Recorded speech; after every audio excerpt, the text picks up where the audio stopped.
જયંતિભાઈ દિવાલ પર ટીંગાડેલા સ્વર્ગવાસી શોભનાબેનના ફોટા ઉપર ચડાવેલો સુખડનો હાર બદલી રહ્યા હતા.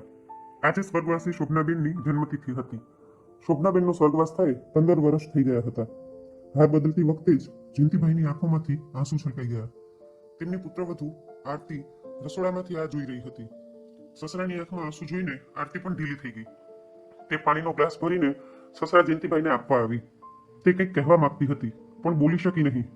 માત્ર નીચું જોઈને ઊભી રહી. જયંતિભાઈએ ઝડપથી આંસુ લૂછીને ઘૂંટડો પાણી પીધું. પછી ગ્લાસ લઈને રસોડામાં જતી રહી. રસોડામાં ગયા પછી આરતી આંસુ રોકી ના શકી. તેની આંખો વહેવા લાગી. સાથે સાથે ડૂસકું પણ નખાઈ ગયું. એની નજર સામે ભૂતકાળ ફરવા લાગ્યો અને એ ભૂતકાળમાં તે ગરકાવ થઈ ગઈ. દોસ્તો, વિડીયોમાં આગળ વધતા પહેલા વિડીયોને લાઈક અને ચેનલને સબસ્ક્રાઇબ કરવાનું ભૂલશો નહીં. આરતી 8મા ધોરણમાં અભ્યાસ કરતી હતી. એ વખતે એક ચોપડાની દુકાનેથી 8મા ધોરણના ચોપડા ખરીદી રહી હતી.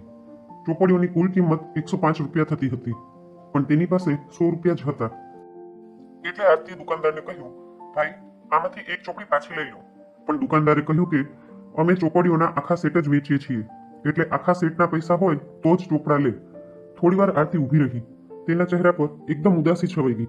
છેવટે નીચું જોઈને ચાલવા લાગી. અચાનક તેના ખભા પર કોઈકનો હાથ પડ્યો અને શબ્દો સંભળાયા, ઊભી રહે બેટા. એ શબ્દો શોભનાબેનના હતા. શોભનાબેન અને જયંતિભાઈ પણ દુકાનેથી શૈક્ષણિક ચોપડીઓ લેવા માટે આવ્યા હતા. આરતી સાથેની આ બધી હકીકત તેઓ જોઈ રહ્યા હતા. એટલે જ તેમણે આરતીને ઊભી રાખી. આરતી ઊભી રહી એટલે જયંતિભાઈએ 10 રૂપિયા કાઢીને તેના હાથમાં આપ્યા અને કહ્યું કે લે બેટા, આ 10 રૂપિયા અને હવે આખો સેટ લઈ લે. દીકરી, તારું નામ શું છે?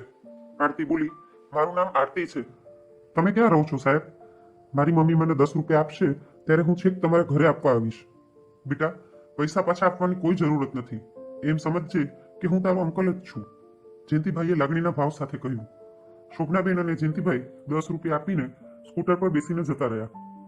થોડીવાર માટે આરતી તેમને જોતી જ રહી. થોડીવાર પહેલાની તેની ઉદાસી હવે આનંદમાં પલટાઈ ગઈ. તે 8મા ધોરણની ચોપડીઓ ખરીદીને ચાલતી થઈ. આ વાતને 3 વર્ષ વીતી ગયા. આજે માતૃછાયા સ્કૂલમાં ધોરણ 11ની પ્રવેશ પરીક્ષા પછીનું મૌખિક ઇન્ટરવ્યુ છે. પ્રવેશ પરીક્ષામાં આરતીએ 100માંથી 97 માર્ક્સ મેળવ્યા હતા અને અત્યારે મૌખિક ઇન્ટરવ્યુમાં તેનો પહેલો જ વારો હતો. એનું નામ બોલાતા જ આરતી ઓફિસમાં ગઈ. ખુરશી પર ઇન્ટરવ્યુ માટે બેઠેલા 2 વ્યક્તિઓને જોતા જ આરતી આશ્ચર્ય પામી. એને ઓળખતા વાર ન લાગી. ઇન્ટરવ્યુ લેનાર શોભનાબેન અને જયંતિભાઈ જ હતા. નમસ્તે સર. નમસ્તે મેડમ. તમે મને ઓળખી? મારું નામ આરતી. આજથી 3 વર્ષ પહેલા 8મા ધોરણના ચોપડા લેવા માટે મારી પાસે પૂરતા રૂપિયા નહોતા. ત્યારે તમે મને 10 રૂપિયા આપ્યા હતા ને સર? હું એ જ આરતી. આશ્ચર્યના ભાવ સાથે આરતી બોલી. જયંતિભાઈ અને શોભનાબેન બંને શિક્ષક હતા. એટલે 3 વર્ષ પહેલાની ઘટના થોડી કઈ ભૂલે. શોભનાબેન બોલ્યા, હા બેટા, ઓળખી તને. આ જ સ્કૂલમાં જયંતિભાઈ અંગ્રેજી અને શોભનાબેન અર્થશાસ્ત્રના ધોરણ 11-12ના શિક્ષકો હતા. સંબંધે બંને પતિ પત્ની હતા. જયંતિભાઈ થોડીવાર આરતી સામે જોતા રહ્યા અને પછી પૂછ્યું, બેટા, તારા માતા પિતા શું કરે છે? આરતીએ જવાબ આપ્યો, સર, મારા પપ્પા તો આ દુનિયામાં નથી. હું 7મા ધોરણમાં ભણતી હતી એ વખતે લાંબી બીમારી પછી તે સ્વર્ગવાસી થયા હતા. મારી મમ્મી સોસાયટીમાં કચરા પોતા કરે છે અને રાતના ઘરે સંચા ઉપર કપડાં સીવે છે. આ બંને કામોમાં હું પણ મદદ કરાવું છું. મારો મોટો ભાઈ પ્રકાશ સિવિલ એન્જિનિયરિંગના 3જા વર્ષમાં છે. ભણવામાં ખૂબ હોશિયાર છે મારો ભાઈ. અભ્યાસની સાથે સાથે મારો ભાઈ સવારે ન્યૂઝપેપર પણ નાખવા જાય છે. શોભનાબેન અને જયંતિભાઈ આરતીના જવાબથી ભાવ વિભોર થઈ ગયા. શોભનાબેને આરતીને પૂછ્યું, બેટા, તું 10મા ધોરણમાં 93% કઈ રીતે લાવી? એ વિશે થોડું કહીશ? આરતીએ જવાબ આપ્યો, હા મેડમ, ચાલીમાં અમારું નાનકડું મકાન છે. હું સાંજના 8 વાગ્યાથી રાતના 1 વાગ્યા સુધી નિયમિત વાંચન કરતી હતી. આ સમય એટલે મારી મમ્મીને સંચા ઉપર બેસવાનો સમય. છતાંય સંચાનો અવાજ ક્યારેય મારું ધ્યાન ભંગ કરી શક્યો નહીં. હું ક્યારેય ટ્યુશન ગઈ નથી મેડમ. ફક્ત એક ધ્યાન થઈને કરેલી મહેનતે મને આ પરિણામ આપ્યું છે. જયંતિભાઈએ કહ્યું, તને ખબર છે આરતી, તારી 10મા ધોરણની ટકાવારીને લીધે તને આ સ્કૂલમાં મફત પ્રવેશ મળશે, પણ વાર્ષિક 10,000નો અન્ય ખર્ચ તો થશે જ. શું એ ખર્ચ તને પરવડશે? આરતી ખુશ થઈને બોલી, હા સર, હું અને મારી મમ્મી સખત મહેનત કરીને પણ એટલો ખર્ચ કાઢી લઈશું. મારે આવી સારી સ્કૂલમાં આગળ ભણીને MBA થવું છે સર. શોભનાબેન અને જયંતિભાઈ ઘડીભર એકબીજાની સામે જોઈ રહ્યા. છેવટે શોભનાબેન બોલ્યા, બેટા, તારું ઘર અહીંથી કેટલું દૂર છે? આરતી બોલી, મેડમ, 1.5 કિલોમીટરથી પણ ઓછું હશે. શોભનાબેને ખુશ થઈને કહ્યું, તને આ સ્કૂલમાં એડમિશન તો મળી જ ગયું સમજ, પણ લે, આ અમારી સોસાયટી અને મકાનનું સરનામું છે. પરમ દિવસે રવિવારે તું અને તારી મમ્મી સવારે 10 વાગે આવી જજો. મારે તારી મમ્મી સાથે થોડી ચર્ચા કરવી છે. રવિવારે 10 વાગે આરતી અને તેની મમ્મી જયંતિભાઈના ઘરે પહોંચી ગયા. જયંતિભાઈ અને શોભનાબેન તેમની જ રાહ જોઈ રહ્યા હતા. ઘરે કોઈ ત્રીજું વ્યક્તિ હાજર હતું નહીં. શોભનાબેને આવકાર આપીને આરતી અને એની મમ્મીને બેસાડ્યા.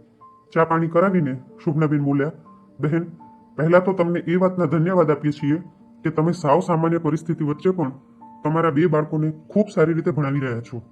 અમને ખૂબ આનંદ થયો છે અને એટલે તો તમને અમારા ઘરે બોલાવ્યા છે. અમે પરિવારમાં 3 જણા છીએ. દીકરો અત્યારે બિઝનેસ મેનેજમેન્ટ ક્ષેત્રે કારકિર્દી બનાવવા અમેરિકા ગયો છે.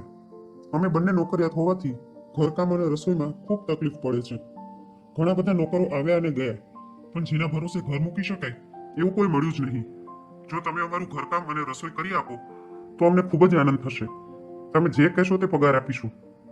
આરતીના મમ્મી સવિતાબેન બોલ્યા, બહેન, કંઈ અણહકનું તો લેવાય નહીં, પણ મહિને 3000 રૂપિયા આપશો તો ચાલશે. જયંતિભાઈએ વચ્ચે જ કહ્યું, 3000 રૂપિયા તો અમને મંજૂર જ છે, પણ બંને ટાઈમ તમારા પરિવારનું જમવાનું પણ અમારી સાથે. એમાં કોઈ આનાકાની ના કરતા બહેન. આરતીના પરિવારને તો જાણે આજે સોનાનો સૂરજ ઉગ્યો હોય એટલો બધો આનંદ હતો. આજે હાડમારી ભર્યા જીવનનો પ્રશ્ન લગભગ હલ થઈ ગયો હતો. સમય વીતતો ગયો. સવિતાબેનના દીકરા પ્રકાશનો અભ્યાસ પૂર્ણ થયો. એના પછી થોડા સમયમાં જ એને સરકારી નોકરી મળી ગઈ. થોડા સમય પછી એક નોકરિયાત છોકરી સાથે પ્રકાશના લગ્ન પણ થઈ ગયા.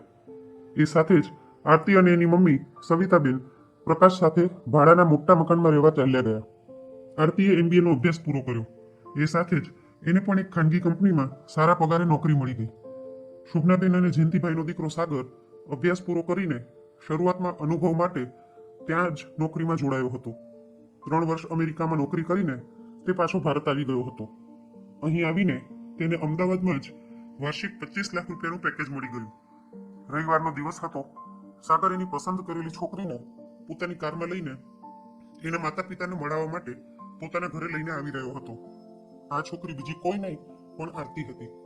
સાગરની સોસાયટીના નાકામાં કાર વળતા જ આરતી બોલી ઉઠી, સાગર, આ સોસાયટીમાં તો એક ખૂબ જ માયાળુ સર અને મેડમને ત્યાં મારી મમ્મી ઘરકામ કરવા આવતી હતી. તેને ટેકો કરવા માટે હું પણ ઘણી વખત તેની સાથે આવતી. સાગર બોલ્યો, શું નામ હતું એ સર અને મેડમનું? શોભના મેડમ અને જયંતિ સર. આરતી સહજ ભાવે બોલી. સાગર આશ્ચર્ય સાથે બોલ્યો, હે, શું વાત કરે છે આરતી? ઓહ, તો મજા આવી ગઈ આરતી. વાહ ભાઈ વાહ, આ તો અજીબ ઘટના કહેવાય. આરતી સાગરના બોલેલા વાક્યોને સમજે એ પહેલા તો કાર જયંતિભાઈના મકાનના દરવાજે આવીને ઊભી રહી. સાગરે કારમાંથી ઉતરીને આરતીને ઉતરવાનું કહ્યું, પણ આરતી સંકોચ સાથે કારમાં જ બેઠી રહી. ઘણા બધા વિચારોએ આરતીના મગજને ઘેરી લીધું. એ મનોમન વિચારવા લાગી, સાગર શોભના મેડમ અને જયંતિ સરના જ દીકરા? હવે શું થશે? સર અને મેડમ મને સ્વીકારશે? આરતી વિચારોના વંટોળમાં અટવાઈ રહી હતી. ત્યાં તો સાગરે ઘરના દરવાજા બહાર રહીને જ બૂમ પાડી, મમ્મી, પપ્પા, જુઓ, હું તમારી થનાર પુત્રવધૂને ઘરે લઈને આવ્યો છું. એને જોતા જ તમે બંને જણ દંગ રહી જશો. બિંદાસ સ્વભાવના સાગરને હકીકતની જાણ થતાં જ બેવડા ઉત્સાહથી તે એના માતા પિતાને બોલાવી રહ્યો હતો. સાગર આરતીની નોકરી પહેલાની ગરીબ પરિસ્થિતિ વિશે સંપૂર્ણ વાકેફ હતો જ. આરતીએ એની ગરીબ પરિસ્થિતિ વિશે સાગરને પહેલાથી જ બધું જણાવી દીધું હતું. અતિ ઉત્સાહ સાથે ઝડપથી શોભનાબેન અને જયંતિભાઈ કાર પાસે આવીને જોવા લાગ્યા. આરતી તો સંકોચાઈને હજી કારમાં જ બેઠી હતી. એને જોતા જ શોભનાબેન બોલી ઉઠ્યા, અરે આરતી, બેટા તું? આરતી તો તરત કોઈ જવાબ આપી ના શકી, પણ સાગર આનંદિત સ્વરે બોલ્યો, હા મમ્મી, એક વખતની આ ઘરની કામવાળીની દીકરી, પણ હવે આ ઘરની થનારી પુત્રવધુ. સાગર ઠાવકાઈથી આટલું બોલીને તેના મમ્મી પપ્પા સામે જોઈ જ રહ્યો. થોડી વાર રહીને જયંતિભાઈ ધીરેથી બોલ્યા, દીકરા, તું ભાનમાં તો છે ને? હા પપ્પા, હું પૂરા શાનભાનમાં બોલું છું કે આ ઘરની એક સમયની કામવાળીની દીકરીને હું અત્યારે આ ઘરની પુત્રવધુ બનાવવા લઈને આવ્યો છું. સાગરે વાતને રિપીટ કરી. જયંતિભાઈ અને શોભનાબેનની નજર મળી. બંનેના ભાવ સામસામે ટકરાયા. 3 વર્ષ પહેલા બંનેના હૃદયમાં ઉઠેલો વિચાર અત્યારે વાસ્તવિક બનીને ઊભો હતો. મારે પ્રભુ તારી માયા. બેટા, આ વિચાર તો અમને 3 વર્ષ પહેલા આવ્યો હતો. આરતીના સંસ્કાર, શિક્ષણ જોઈને એ વખતે મેં અને તારા પપ્પાએ આ વિશે વિચાર કર્યો હતો, પણ અમે તને કહી ના શક્યા. આજે એ ઈચ્છા પ્રભુએ પૂરી કરી. શોભનાબેને આનંદિત સ્વરે કહ્યું. આરતી આ બધું સાંભળી રહી હતી. એના જીવમાં જીવ આવ્યો. એણે એકદમ વિસ્મિત થઈને કારમાંથી ઉતરીને દોટ મૂકી. એ શોભનાબેન અને જયંતિભાઈના ચરણોમાં પડી ગઈ. શોભનાબેને આરતીને ઊભી કરી અને ભેટી પડ્યા. હરખના અશ્રુબિંદુથી બંનેની આંખો વરસી પડી. આરતીએ શોભનાબેન અને જયંતિભાઈને કહ્યું, મમ્મી, પપ્પા, તમે ફોન પર બિટ્ટુ નામ લઈને વાતો કરતા હતા, એ સાગર હતા, એ તો આજે ખબર પડી. સાગર અને આરતીના ધામધૂમથી લગ્ન થયા. લગ્ન પછીના 3જા વર્ષે આરતીએ જોડિયા દીકરા દીકરીને જન્મ આપ્યો. દાદા દાદીના ખોળા બાલુડાની ચિચિયારીઓથી ગુંજી ઉઠ્યા. પરંતુ વાહ રે કુદરત, હૃદયરોગના હુમલામાં શોભનાબેને જીવ ગુમાવ્યો. સાગર અને આરતીના અપાર સ્નેહ છતાંય જયંતિભાઈ સાવ સુનમુન બની ગયા. ઘણા સમય સુધી રસોડામાં કંઈ હલચલ ના થતા જયંતિભાઈએ તે તરફ જોઈને બોલ્યા, બેટા આરતી, શું વિચારમાં સરી પડ્યા છો? 2 વખત વાક્યનું પુનરાવર્તન થતા ભૂતકાળમાં ગુમ થયેલી આરતીની તંદ્રા તૂટી. એની આંખના આંસુ ત્યારના થીજી ગયા હતા. ભગ્ન હૃદયે જયંતિભાઈના ચરણ સ્પર્શ કરીને આરતી બોલી, પપ્પા, મમ્મીએ આ દુનિયાને છોડી એને 15 વર્ષ વીતી ગયા, છતાં એમને હું એક દિવસ પણ ભૂલી શકી નથી. તો તમે કેટલા કઠણ હૃદયના છો કે મમ્મીની યાદના આંસુઓને આંખોથી પી જઈને અમને કડાવા પણ દેતા નથી. ઘરમાં ઘડીભર ગમગીની છવાઈ ગઈ. ત્યાં જ બારણું ખુલ્યું. મેડિકલ લાઇનમાં અભ્યાસ કરતા જયંતિભાઈના જોડિયા પૌત્ર પૌત્રી ક્રિશિવ અને ક્રિશ્વા હાથમાં ગુલદસ્તા સાથે હાજર થયા. બંને સ્વર્ગવાસી દાદી શોભનાબેનના ફોટા પાસે ગુલદસ્તો રાખીને વંદન કરીને જન્મદિવસ મુબારક દાદી કહીને દાદા જયંતિભાઈના ચરણ સ્પર્શ કરવા લાગ્યા.